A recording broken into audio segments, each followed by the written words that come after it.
ఒక్క 2 నిమిషాలు మన సంఘ కాపరి ఈ యొక్క సంసోను యొక్క జీవిత చరిత్ర మీ అందరికీ తెలుసు కాబట్టి మనం ఈ తూము దగ్గరికి వచ్చాం కాబట్టి ఆయన గురించి 2 మాటలు పట్టపట్టు.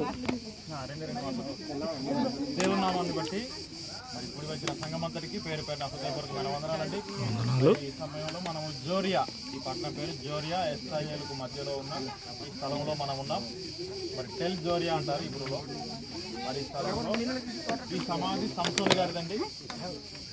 అది సంసోను గారి తండ్రి అయిన మనోహ గారి సమాధి అది.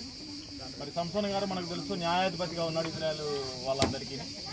ఈయన న్యాయాధిపతిగా ఉన్నప్పుడు మరి ఈయన షోరేగులోనికి అలా వెళ్ళడం, మరి ఆయన స్త్రీని మోహించి ఆయన జీవితాన్ని ఆయన యొక్క మరి దేవునితో పాటుగా ఉండి దేవుని ప్రజలను నడిపించాల్సిన సంసోను గారు మరి త్రోవ తప్పి ఆయన వెళ్ళినప్పుడు ఆయనకి ఆఖరి క్షణం వరకు కూడా దేవుని కృప ఉంది.